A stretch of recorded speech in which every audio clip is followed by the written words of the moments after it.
Good morning. My name is Craig Winship, and I will be your online instructor this term for SE 400 or SEC 400 later on. Introduction to Special Education. The SE 400 is geared towards secondary students, while the SEC 400 is geared towards elementary students. Okay, so let's look at the website. First thing that I noticed when I popped it up is I've got things labeled as content, calendar, announcements. If you click on your announcements, whenever there's a circle, you'll see that I send out a weekly announcement that tells you what's due each week. Just as a reminder, you can also see all of this in your schedule, and I'll show you that too in just a second. But it gives you the date that things are due, whether it's this term or the next term or whenever you're taking the course. It also it tells you exactly what I'm expecting for each one of the assignments, how to turn it in, and you have a free premium Grammarly.com account that's you log into with your UWA username and password. Don't create one. It's the same one you log in to check your email from UWA or your Blackboard. Use that, and you'll be given it'll open straight into your premium account. Please use that. Do not copy and paste AI responses. Don't take my questions, drop them into AI, and then copy and paste their answers. You didn't learn anything. And therefore, your students will not have a qualified teacher if any of those ideas are come up or any of those these items come to your classroom.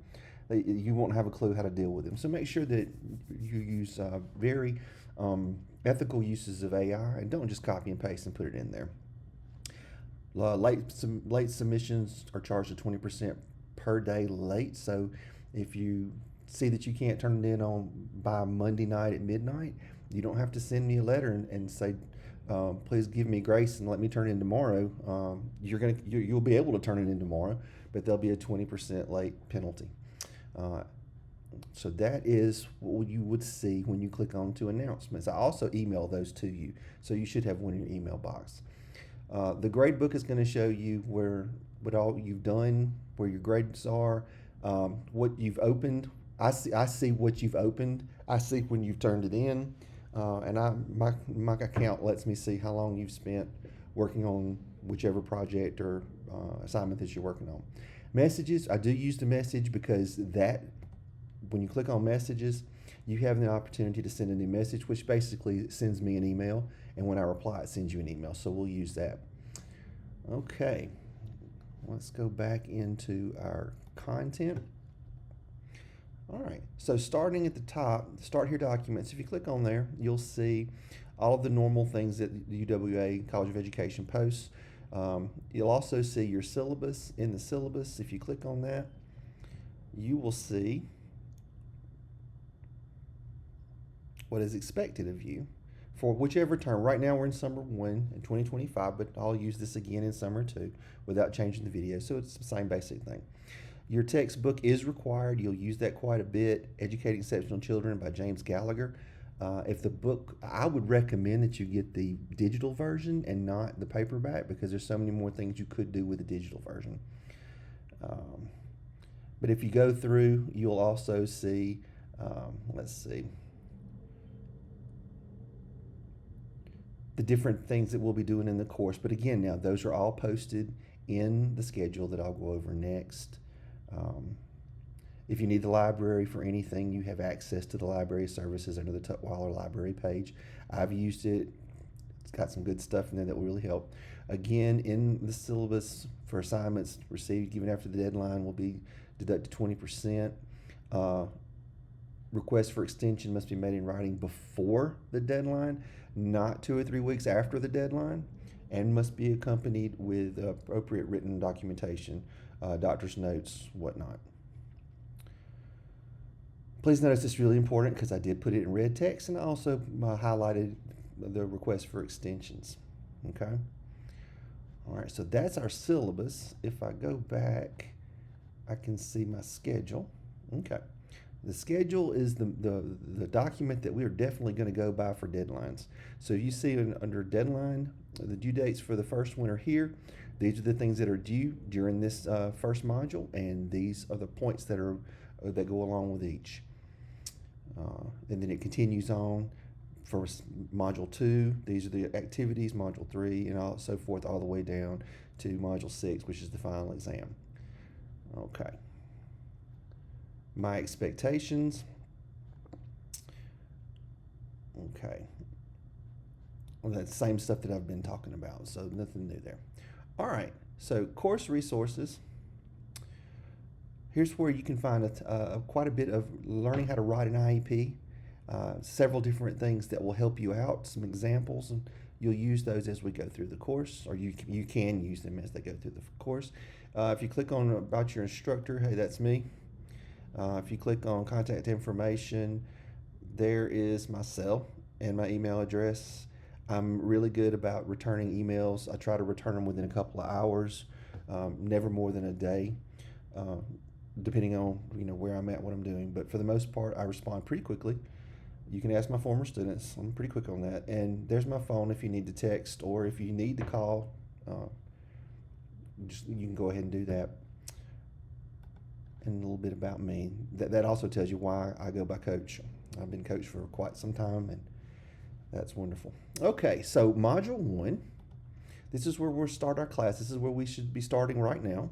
Before you begin, just talks a little bit about, you can recess. Again, I've already gone over all this stuff just talking to you, so you might not need that as much. These are the activities that we'll be doing in the first chapter. Again, we're going by everything in the schedule. Okay.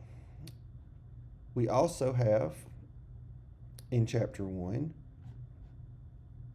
or in Module 1, you have access to the PowerPoints. Back out of that. When you're ready for that, all you have to do is click the download, and you can download that so that you can see it yourself.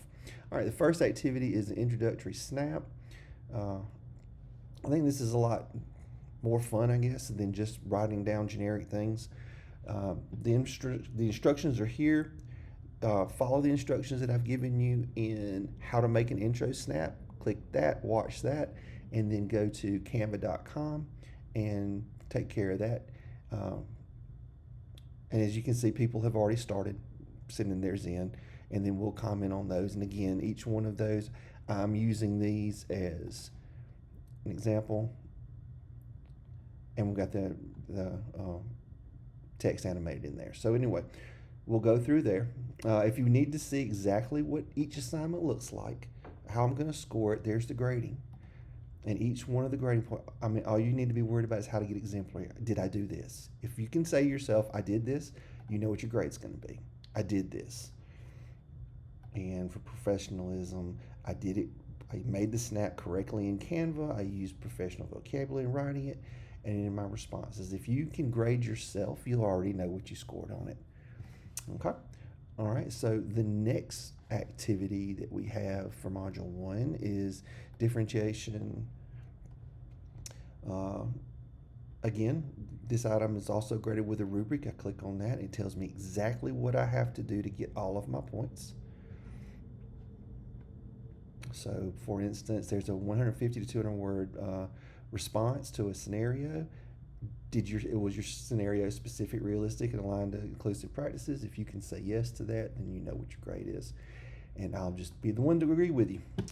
But again, once I click on the activity, it pops up view instructions. There's the video that you need to watch, and these are the prompts that you'll need to write on.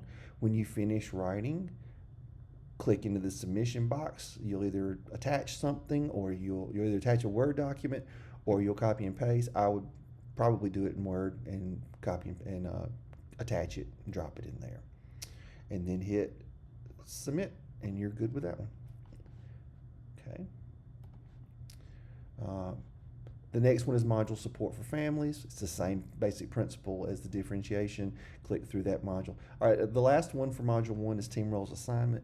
In my team roles assignment, again, we have a rubric. This tells me everything I need to know to exceed my expectations and make the most points. All rubrics are custom made for that activity. So if I click on team roles assignment, my suggestion would always to be view instructions, use your free premium Grammarly account. So I'm going to go into my understanding team roles, and I'm going to download a copy of it. And once I download a copy of it, it popped up. I'm going to click on it, and now it opens in Word. And now I can simply type in myself, what's the purpose of the purpose? And then I'll just continue my work. And when I get finished with all of my responses, it says on the second page, write a reflection. So I scroll down to the bottom and hit enter and get to the second page. And I will write my reflection here. And when I finish writing my reflection, then I'll go ahead and save it. So I'll save it as, we'll call it Winship Team Roles. And now I've saved it in my download. I don't need that anymore. I will come down to the bottom and attach. Downloads, Winship Team Roles, open. And there's my response. And on yours, I'm traveling, so mine's giving me a problem, but on yours, you'll hit submit here and it'll be posted, and that's all you have to do to get to work through it. Again, your item is graded with a rubric, so make sure that you're using your rubric. Okay, more down at the bottom, we have a bunch of links that you can look through about the IEP team process, because you will be creating an IEP for a student later on in the class. That is an overview of my expectations. Remember, you're taking this class to put yourself in a position that when you do have kids with special needs in your class, you are a little more prepared for things that could happen. You've got some knowledge that you will be able to use to help someone who's having trouble reading, regardless of what subject you teach, someone that's having problem with computation, whatnot. Again, you're doing this so that your students in the future, or even some of your students right now, will be better at learning and showing that learning to you in the classroom. This is definitely not a class that you need to skimp your way through, and it's just not going to help in the long run. Okay, one last thing before I go. If you look down at the midterm exam, midterm tests are covered chapters 1 through 7, 43 multiple choice questions.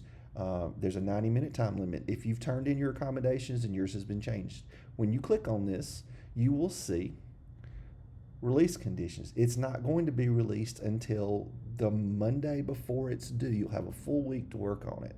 Okay. The study guide will appear here very shortly, and you'll be able to see what's going on in your study guide. The final exam, if you click on that right now, it doesn't even show it. Well, it does show it, but you can't get into that until 7 days before. All right. If you have any questions, please feel free to reach out. Again, I'll be posting those messages every week so that you'll be able to see what's coming up as we move forward. Welcome to the class.